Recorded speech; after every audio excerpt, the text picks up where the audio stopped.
Welcome to the Fabricators Coach podcast, where we believe that every fabricator deserves to have a business that not only makes them money, but also gives them time to enjoy it.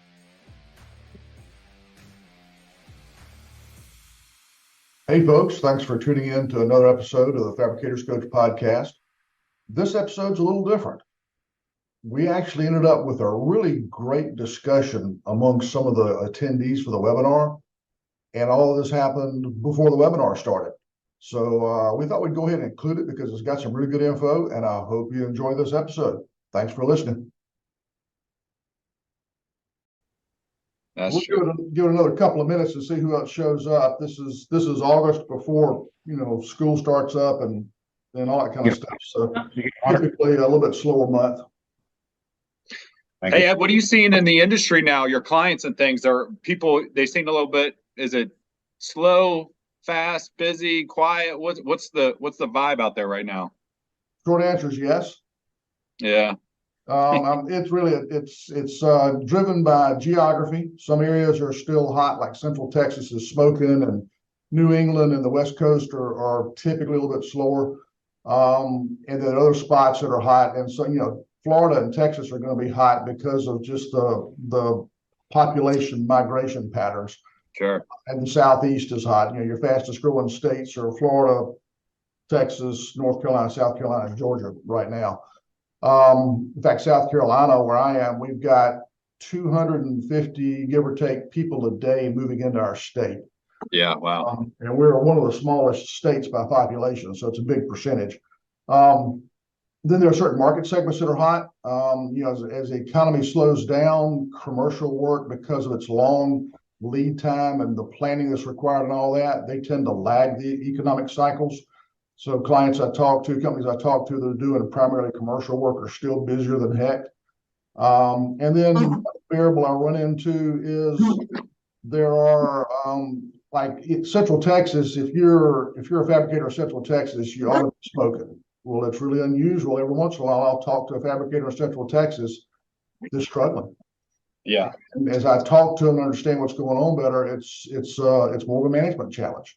So right. I've got some clients or companies I talk to that are struggling, and it's more of a management thing because there's plenty of opportunity around them. And there are others where it's geography, and you really got to dig a lot deeper and find a way to take market share because their market is truly shrinking.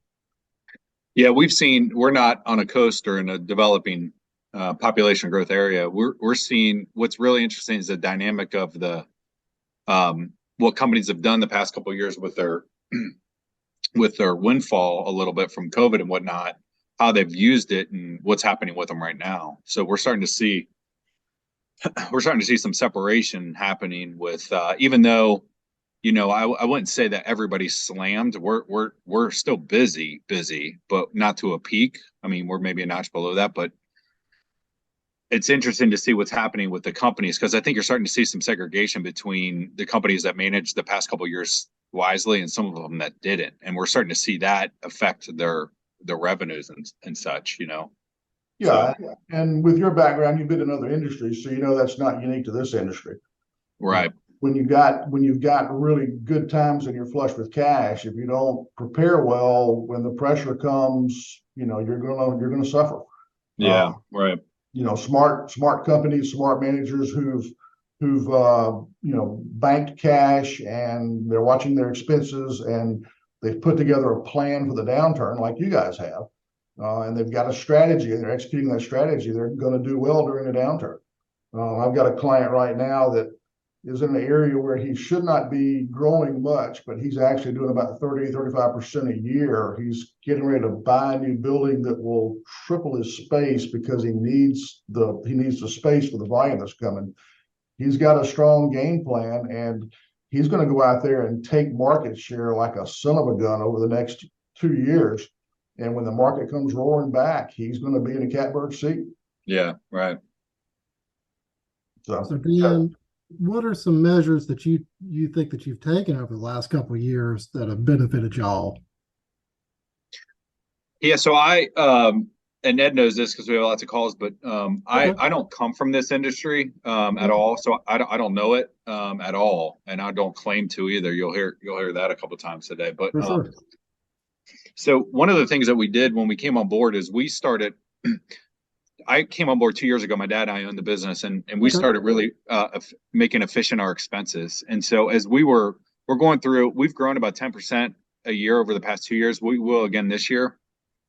We didn't just cut expenses. We started looking at how we were spending the money that we were spending and make sure that we were spending it efficiently.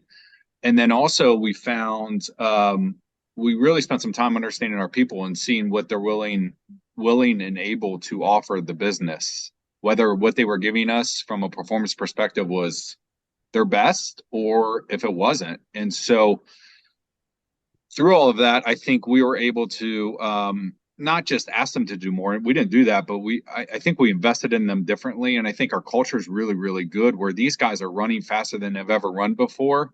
And they don't even know it. And there's a whole, I mean, we could talk for hours about that, but that's what I know from my past experience, getting people to offer more and be happy about it. And we've done that while managing our expenses really well.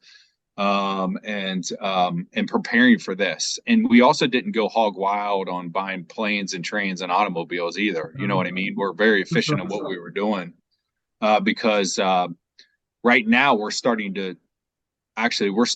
invest into our business. We just bought a big piece of machinery, and then we are starting a pretty aggressive marketing campaign today, the 1st of September, that we're gonna prey on some of the unfortunate to them, good for us, some of the inefficiencies of our competitors, because I know that they're not doing it now. So we always took the stance that we'd zig when they zagged, and so that's what we're doing right now. So we're about to go pretty aggressive on things that we hadn't done before, because we stacked cash for the past 2 years in preparation for some headwinds, and so we're ready to pull the triggers on all these things now because I know nobody else is doing that. So I guess that's a long answer to your question of we found our sweet spot of my analogy I used to tell my teams before is, driving down the highway, you can drive down the highway at 80 miles an hour and your RPMs could be up 6,000, or you can drive down the highway at 80 miles an hour and your RPMs could be at 2,000, so we figured out how to drive fast and exert little energy. And that's created a different ceiling for us while we're managing costs and putting different metrics in what we're looking at. Not just on expenses, but also we spend a ton of time on our costs of goods, and we've got it down below 30%, which we're in Dayton, Ohio, man. We're not, I don't know where you are, but North Carolina. Yeah, we're not growing like you are. So 30% for us on the revenue that we could get for the product that we provide, to me, it's not going to compare to the coast, I'm guessing, but it's pretty damn good. I mean, I feel really good about it. We were in the mid to high 30s 2 years ago. So all that went to our bottom line. And so we're just, the guys are doing a hell of a lot better job with that. So we spent a couple years doing all that on all those low hanging fruit dollars that we were just kind of thrusting away unknowingly or unintentionally. And our profits jumped significantly. We're north of 20% consistently now, where we weren't playing in that scope before. Dan, what size business in terms of annual revenue are you? So these guys kind of have a feel for size of company. Yeah, we're doing about 5 projects a day.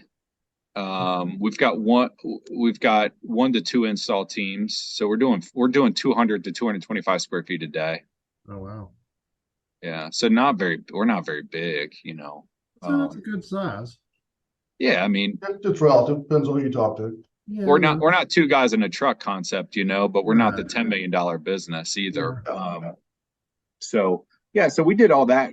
We've done a lot. Ed's helped us with,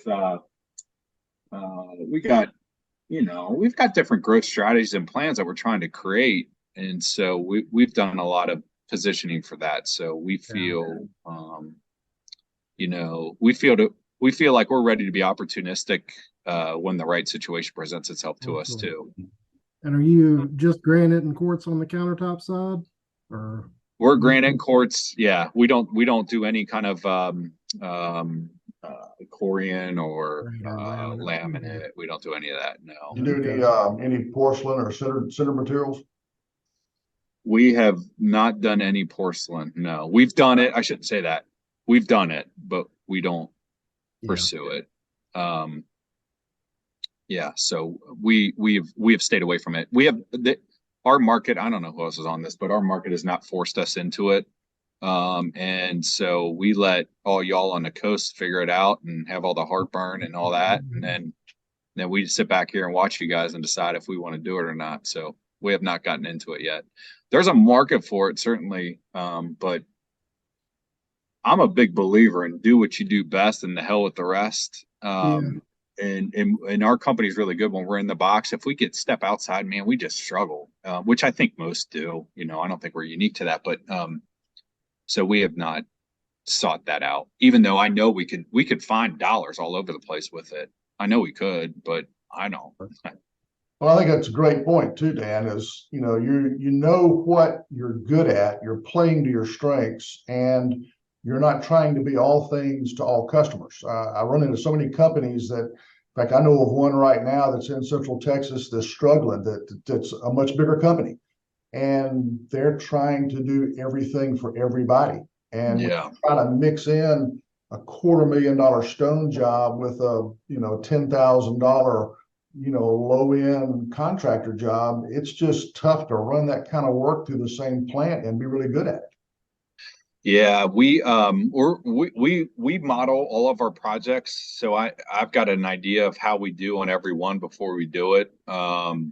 So we can be pretty particular, and we can be aggressive in places that we need to. We can be selective on how we want to grow our business right now. We're not big enough to have to. I know some companies that I'm sure you deal with them all the time. They have to drive top line constantly, or else they're going to die. We're not in that place. We're in a really sweet spot right now where we can be very selective on how we grow, and we can grow profitably. And we're not big enough to have to. We don't starve for growth dollars yet, and you get to a certain point where you got so many loans and all that kind of stuff where you got to drive top line in the hell with the bottom line. We're not there. We're not doing that. So we've been very strategic on how we've been lucky, to say the least, but we've been strategic on how we're growing our business so that we're just not growing to grow. We're growing strategically and managing all that. So we in essence reestablished our benchmark on a lot of things like cost of goods, expense dollars, how much it costs for us to produce a square foot, like how much it costs us to install. Like I track all that stuff and know it pretty well. So I know if we're doing good or we're not doing good. And I can forecast pretty good. So I know I'm talking a lot on here and I don't know all the answers, man, but we've started. My dad knows the industry. I know business in general. We mix them together and we track. And I come from a company where we tracked trackers. It was crazy. So I know that. I've got that, and we do that here now. For a size company that we are, we do it to the nth degree. But we're doing it because I want to establish all that stuff before we get to a place where we have to do it. I want it to be ingrained into our culture of doing all that now, because it's easy when you're smaller. And then if we get larger, hopefully, then all that becomes second nature to our team and what we do and gauging success and all that kind of stuff. No, that's true. Now, you said y'all are doing 4 projects a day. So I guess your residential, what's your mix between residential and commercial? We don't do any commercial work. Okay. No, we don't do any commercial work. Are you selling direct, or do you go through cabinet shops and big box, all that kind of stuff? Or? We're a third. We don't do any big box store. We're a third walk-in business, a third contractor business, a third builder business. Okay, good. Yeah. Yep. Yeah. So right now, I think it's fair to say, without revealing too much about us, I would imagine most, other than maybe Coast resident, or we call it retail, the walk-in business, that's what's probably lacking the most. So we don't have as much walk-in as we did a year ago, let's say. Our builder business and contractor business is very strong. So we're going to invest into developing that funnel of our business right now. Okay, That's good. what the marketing concept that we're doing. So, so we're busier than we've ever been, but our retail business, our walk-in stuff, our showroom is a little bit quieter than it was a year ago or even 6 months ago. So we're going to spend some money to see if we can stir that up a little bit. Okay, well, good. Yeah. So one of the things I like to do when we start these things off, and I really, this conversation is phenomenal. I really appreciate, Dan, you willing to open up and talk about some of the things you're doing, because I think they're great examples of the kinds of things I try to encourage owners to do, and that's working on your business rather than in it. And I run across a lot of shops the same size as Dan's shop that struggle with that concept, and Dan's just given us a handful of examples of doing just exactly that. So I think it's a great conversation, and we'll include that in the podcast version of this as well.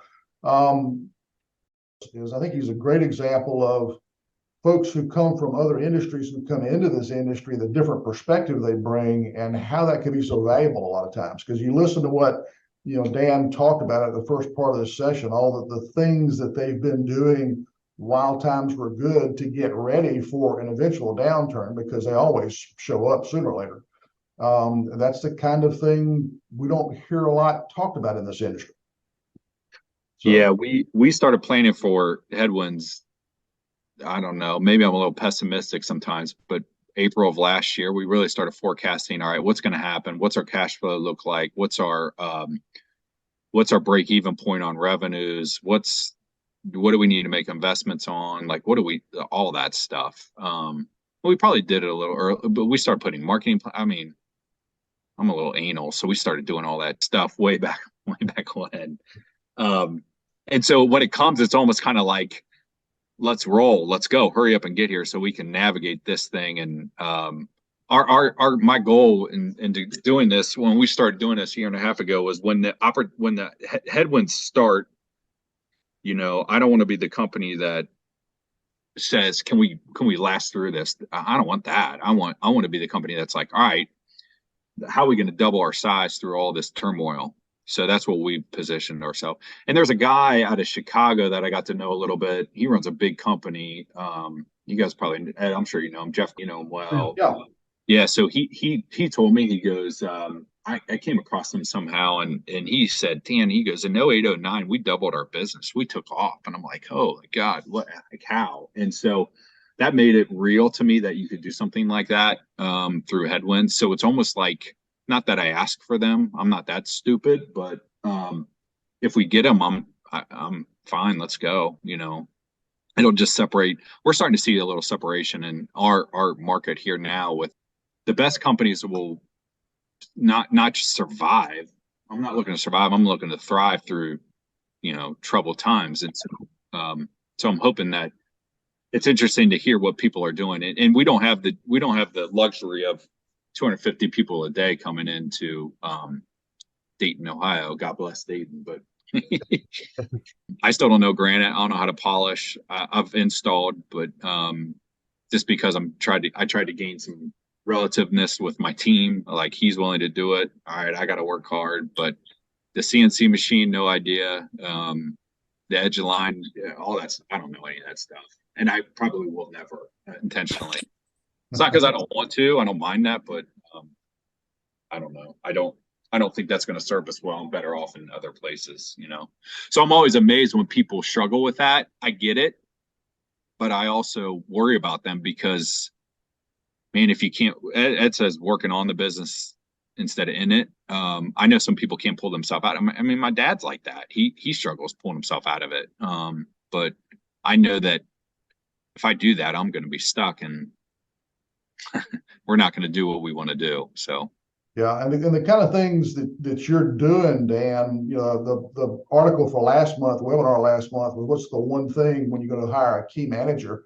And the one thing is for them to have the kind of management foresight, the kind of management capability, and the kind of understanding of business that Dan's talked about. I get clients from time to time that'll retain me to go hire an ops manager, a shop manager, general manager, that kind of thing. And I will always start my search outside the industry. looking primarily for management skills, for leadership capability, business understanding, and they know what a good, well-run business looks like and know how to get a business from point A to point B. They can learn whatever they need to know about the stone industry. None of us were born knowing that. So that's Dan's a great example of why I take that approach with clients and why I recommend that if you're going to hire a key manager, go start looking outside the industry, because there's so few inside this industry that think through the things that I talk about and the things that Dan's been talking about. So Sid, you want to tell us who you are, what company you work with, your position, and where you guys are located? Great. Yeah, we're in Fayetteville, North Carolina. Yeah. We're a family business. We've been in the glass business since the late 80s, stone business since the mid 90s. Through the last year or 2 years, transitioning into whatever the next phase of the business is going to be. Last year, we bought a little bit of equipment and instituted that. And so did some upgrades into the shop, bought a CNC router and a water system, upgraded the air, did a few facilities maintenance things. On the stone side, we're a custom fabricator, do mainly residential. We're 13 people total between the two divisions, between glass and stone. So there's a little bit of overlap. So we're smaller, you would say. All right. So said you do like glass surrounds and showers and right, and custom frameless shower doors and mirrors, residential, yeah. Okay, all right. And then you do obviously custom countertops as well. Correct. Mm-hmm. That's an interesting dynamic. Like, how'd you guys actually they're kind of similar. We were in the glass business before. If you think about, and there's one other company in our state that did this progression too. Most people come from the tile or something else into the countertop, but right from the glass side, you're working for the same customers, the same duration in the project. So you're working in kitchen and baths, and that's how we got into the stone. We initially got into the stone just to supply thresholds, fireplace sets. That's where we started. And then when granite countertops came in the 90s, we tried that. Yeah.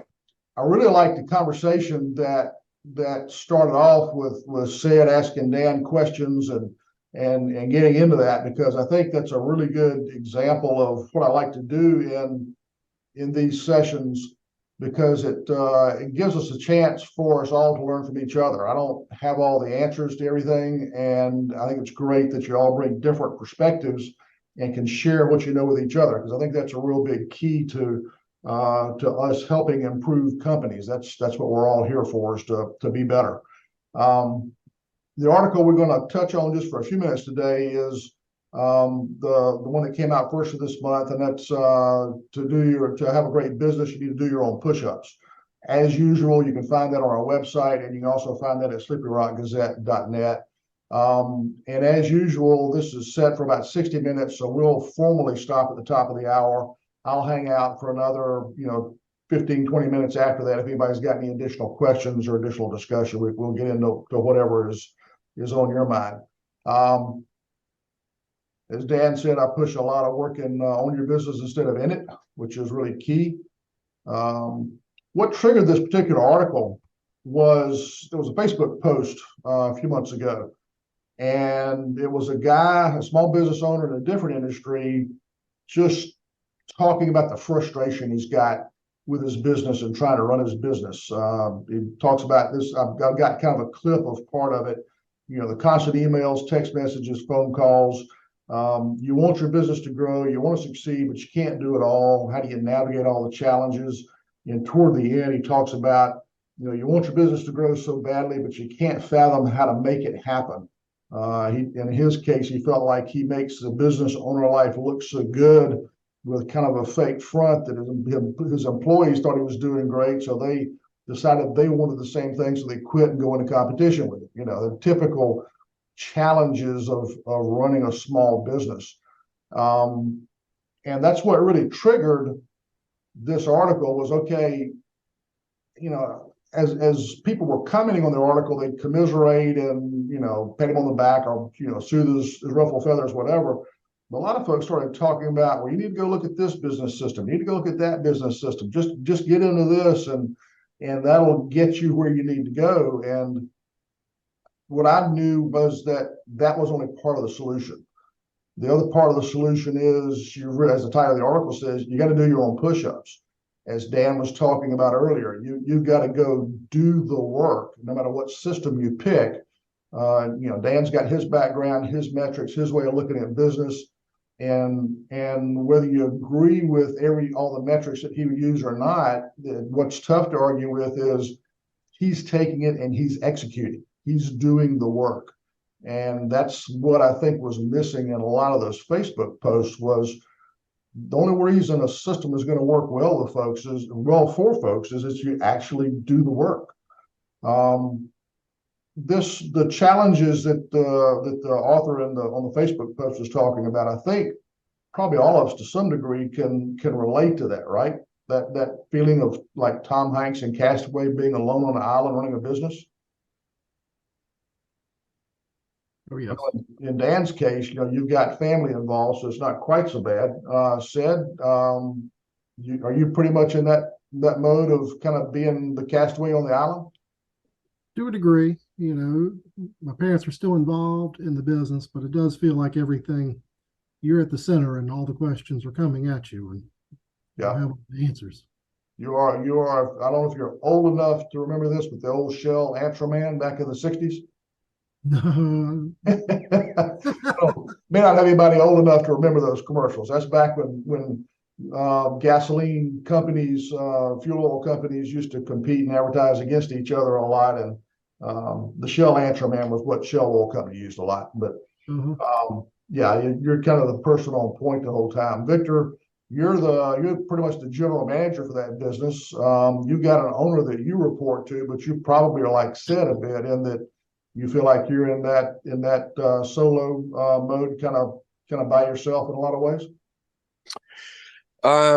Yeah, I would say definitely it feels that way sometimes, and own, like, even when I think when you're the owner, you might have one set of problems. Let's say when you have to manage some things, you might have a little different set of problems and challenges, but essentially, like, that feeling, when you're either overwhelmed or you kind of feel like you don't have people to like rely on, or to support, that is definitely like that feeling can be on both sides.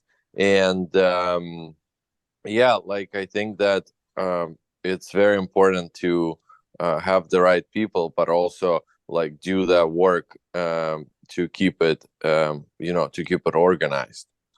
Yep. And Drew, you've got a partner, right? Do I remember that correctly? Yeah, correct. Yeah.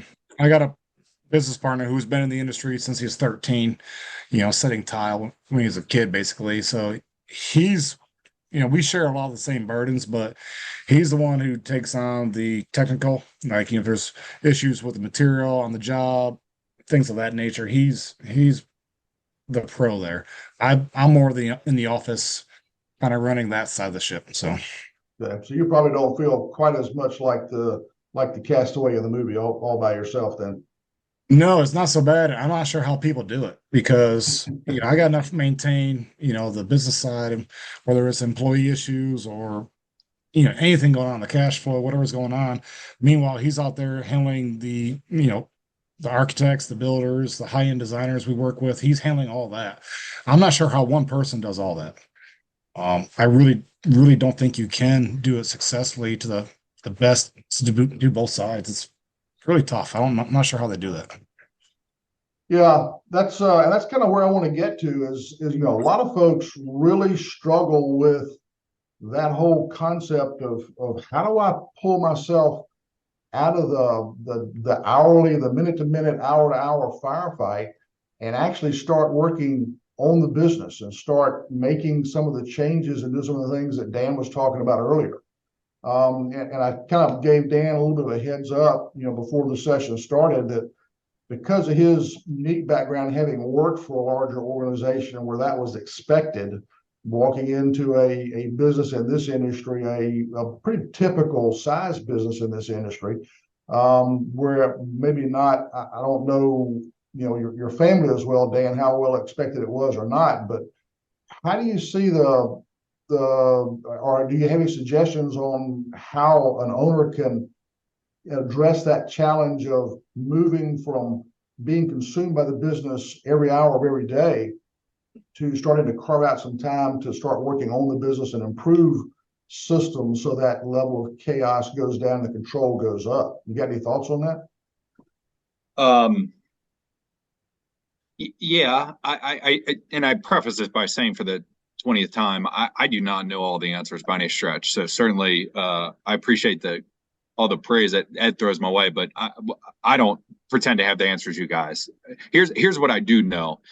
When I was working at the company I was before, the higher up in the organization I got to, the less I did. Okay, the less work I did. The fewer hours I worked, actually doing something. But the more time I spend investing and worrying about things and focusing on strategy and stuff like that. So, and here's what I learned from that. And I think I've noticed that maybe we deal with this too. When you have an owner or somebody that's in charge of everything, typically they try to be everything to everybody all the time. And every time somebody has a question, they have to present the answer to it.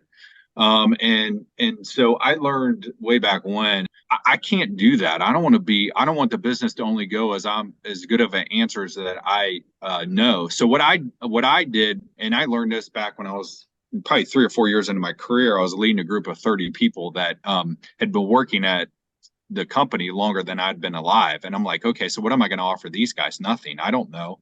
So I changed my strategy and from having to be the end all be all and everything. And I really started focusing on learning about the people that were on my team, like what they were good at, what they weren't. Started celebrating those things with them, starting to understand how their head works, how their mind works, like what's going on with them. What in their job do they really thrive and do really, really well? Who's got the capacity to take on additional responsibility? And so I spent when I was 26 doing that, I had 30 people. I'm like, all right, I got to learn these people and know what makes them tick. And in doing, even though I was the person in charge of all of them. And so once I learned that, and I don't know, maybe you guys take some of this away, but once I learned that, some of the low hanging fruit stuff that they would come to me about, I would start delegating that off, and I would delegate it to people that were really good at answering or solving those problems. And I, instead of getting involved in fixing all of this stuff, I pushed it off. And I learned that the more quote power I had, whether you're owner of a business or in my case was leading a group of people, the more responsibility and power I had, the more I shed off onto other people and learned how to delegate those things to people that really liked solving whatever the problem that was and was really good at it. And so I would do that and then follow up with them and praise their performance once they took that responsibility off my plate. And what I learned was people naturally want to do good, right? Not everybody, but most people want to do good. They want to be good at their job, that kind of thing.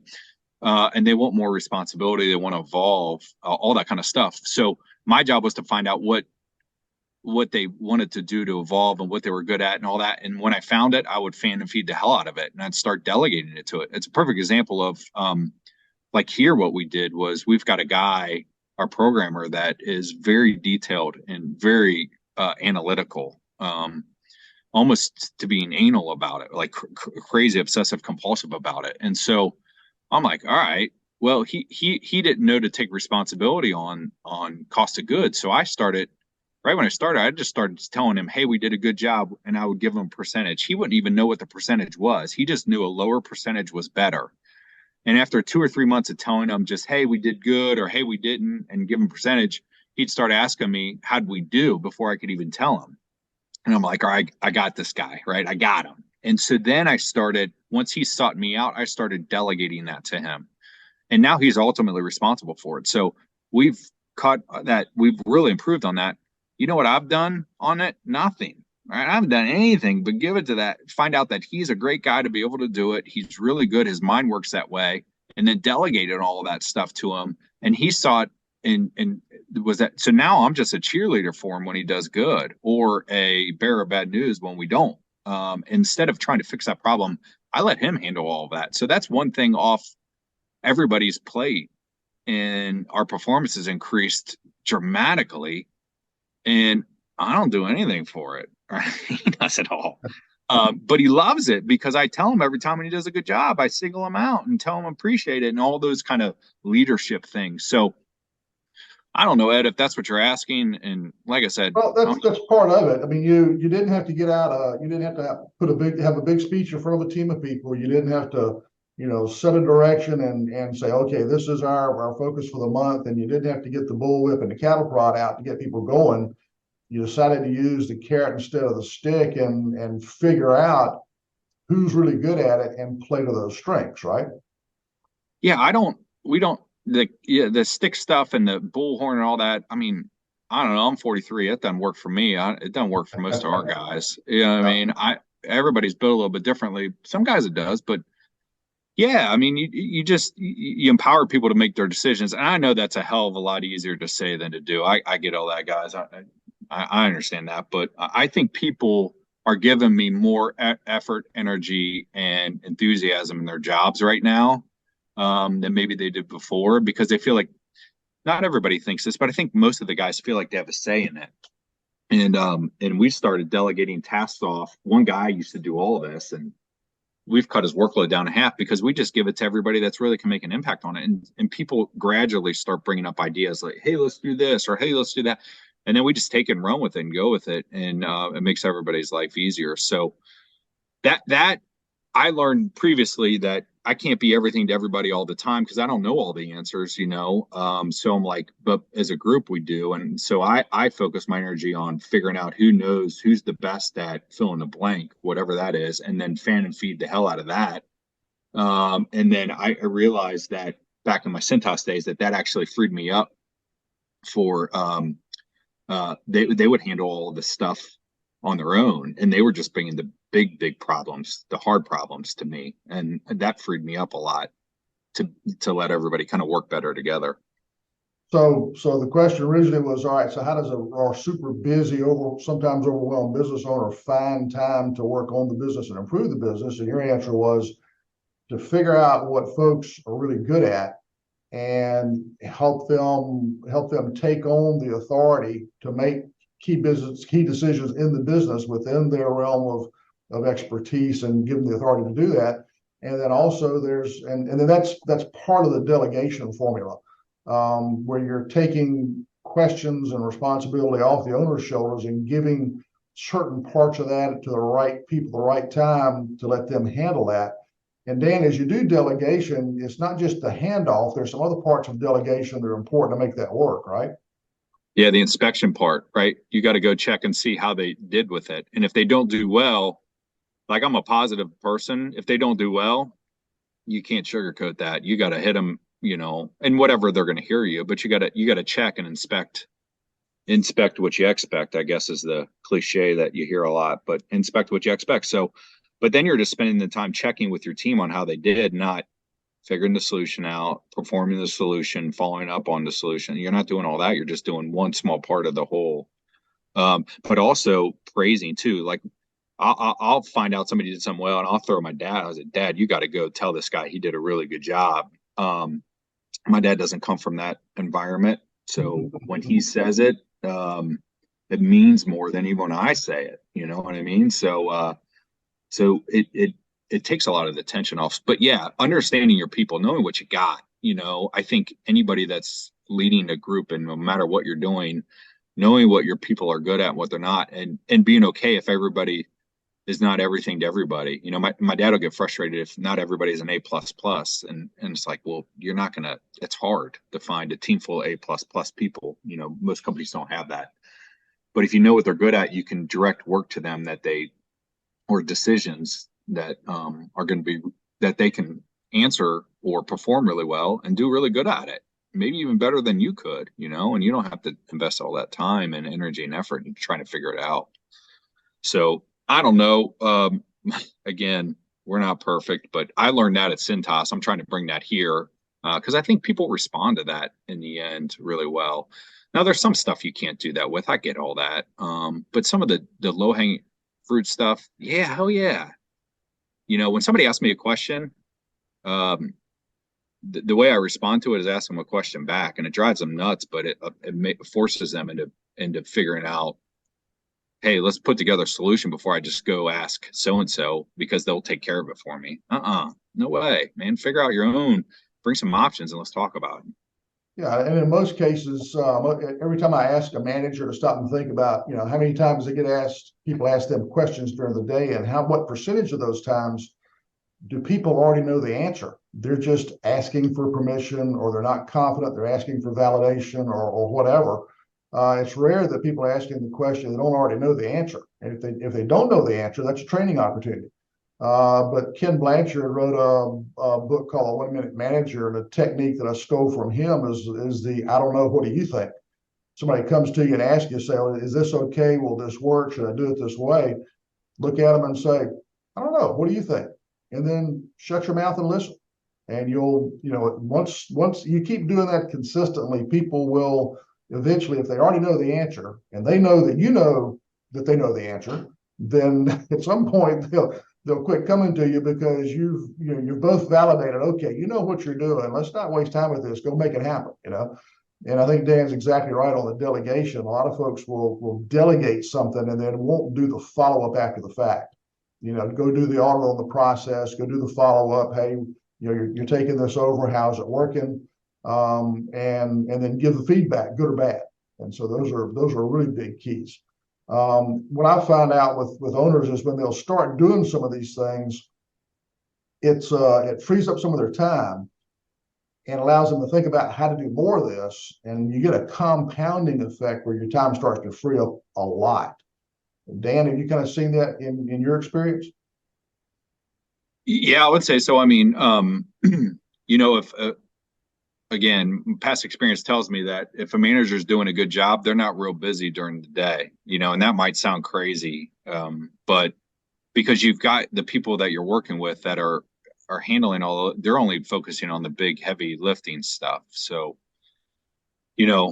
that doesn't apply to everything, but I think whenever you're leading a team, like if somebody would say, and Ed, you probably tell people this all the time, like, how do I get out of working in it to working on it? Well, the first thing you got to do is really understand leadership and how to lead and how to motivate and influence, not just how to know how to answer problems or run the saw. I mean, those things are certainly important, but you got to know how to lead and delegate and trust and all that kind of stuff. And that's really hard. That's not easy at all. And I think people get in situations, especially small business owners.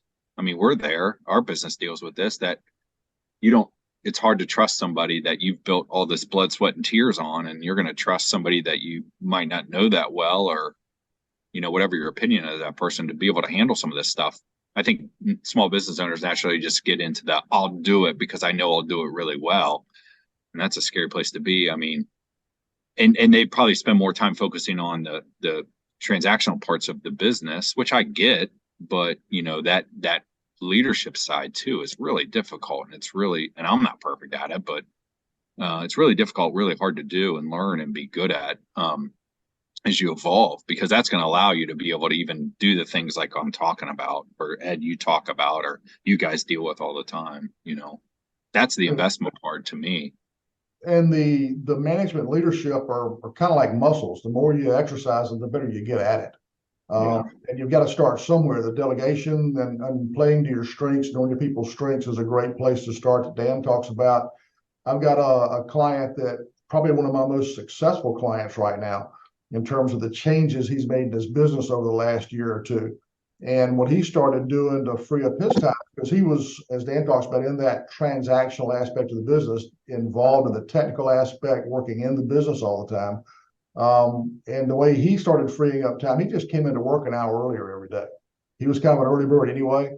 And so he'd come in and work an hour earlier when nobody was around to work on specific initiatives and figure out how he could do some of the stuff that we've been talking about. And what he's found when he started doing that, I guess about a year ago, religiously doing that, now we're having conversations about, he said, he's going, I'm kind of lost. What am I supposed to do? I don't have any fires to fight. Everybody else is handling things. What's my next step? Now what's my role? And so that's a fun conversation to have, because he's not in that totally overwhelmed, fighting fires, having to do everything himself because he can do it better than anybody else can. He's now delegated enough and worked on his business and improved it enough. He's now able to get to that, kind of as Dan talks about, that higher level of management where you're working on strategy, you're looking ahead. This guy's putting together his plan to go from 5 million to 20 million over the next, I think he's looking at 6 or 8 years as the game plan. And he's got a very solid way he's going to do that. And he couldn't do that a year ago because he just didn't have the time to stop and think on it, stop and think about it. So I think those are real big keys. Sid, you were asking Dan a lot of questions about his business early on. Is any of this conversation, things we're talking about, is this helpful to you? Oh, yes, absolutely. And to see what kind of, if it's a similar business that Dan has, it does seem similar. He's a little bit larger than we are, but same business. And then see what kind of measures that he was implementing. Well, the first question was, planning for a downturn, and then how to, I guess, delegate and what kind of systems put in place so that other people can help out with the day-to-day issues. And so right now I feel overworked and doing too many things. And mistakes do come from that. Trying to be everything. Exactly. As I think Drew was making a comment earlier, I don't understand how one person can do it all, and it's tough to do it all, isn't it? It is. It's tricky. We have good people. We have good people here, but a lot of it feels like a lot just comes back and the decision maker on a lot of things. Yeah. For operations, sales, all kinds of things, along with day-to-day duties. Yeah. Hopefully we've shared a few things, maybe a few techniques that can help out a little bit along the way. A lot of folks will go in and they'll look at, the business management systems like Theory of Constraints, eMyth, the EOS system from the book Traction, that sort of thing. And they'll ask me, which one of those is best for my business? And the answer is always whichever one you'll execute on. I think having those systems is good. They've got a good structure because they've got specific metrics. They've got EOS has got a really well-rounded, pretty thorough meeting management routine, and they've got some specific tools for going in and look at the strengths of your people, like Dan was talking about. And these other systems have got good tools and structure as well. But the key is, which ones are you willing to? Which one are you willing to? Do you feel the best about? Does it resonate with you? And which one are you willing to put the time and effort into? You had a guy I talked to just a few days ago, was wanting to do some of these things in his business. He's in an area that's really hot, and he's struggling to make money, even though he's in a great geographical area. And so we talked about a potential game plan. He said, "How long does it take to get results?" And my answer was, "How much time are you willing to invest in it? How badly do you want it? How well can your management team execute?" So regardless of what system you pick, regardless of what coach you pick, you still got to do the push-ups. You got to do your own work. But I think we've got hopefully given you some pretty good ideas on some ways to find time to do that. Recognizing people, coming in a little bit early sometimes. At the end of the day, it's your business and it's your life, and it's making that decision of, okay, are you okay doing now, doing what you're doing now and doing it for the next 5 years, 10 years, whatever time you've got left, or is it time to make a change? And if it's time to make a change, hopefully you've gotten a few ideas from this session on some ways you can start to make that change yourself, because I know making that change is tough. I've owned my own brick and mortar business back in the 80s. I had 2 locations. I was the guy running things, and it was 2 retail stores. We were open 12 hours a day, 6 days a week. It's tough when you go in early and vacuum the floors and organize and restock, and then you stay late at night and do extra work and go in on Sundays and do the books. it's a tough way to live. And then you sign a lease on your second location a few days prior to Black Monday, 1987. So it can be a challenge, and it boils down to deciding, is this okay or does it need to be better? If it needs to be better, there's some good options out there. If you want to talk about those options, obviously give me a call. Happy to talk through those with you. You can go to the website, hit the get an assessment button, and we can schedule a time to talk. And happy just to share ideas as we've done today. But I want to appreciate really all of you pitching in, especially Dan sharing your ideas. I like that perspective, obviously, and it's something I think that really adds a lot of value to help folks see a different perspective in this business. I appreciate all of you all jumping in and spending some time. Hopefully it's been helpful for you.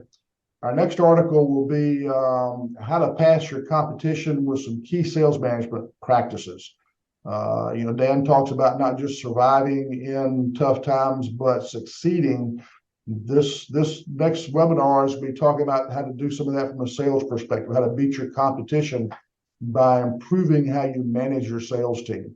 A lot of shops I get into don't even think about how they manage and the metrics and the management practices that they use with their sales folks. And so I want to kind of start a discussion around that and see if we get some folks to think a little bit differently.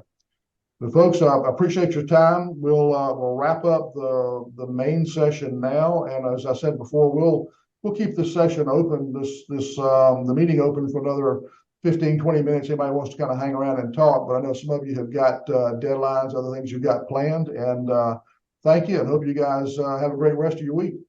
All right, you as well. Thank you. Thanks, Ed. See ya. Thanks, Ed. All right, thanks, guys. Thank you for listening to this episode of the Fabricators Coach podcast. If you've got any additional questions about this particular episode or anything else, please check us out at fabricatorscoach.com. Thanks. Have a great day.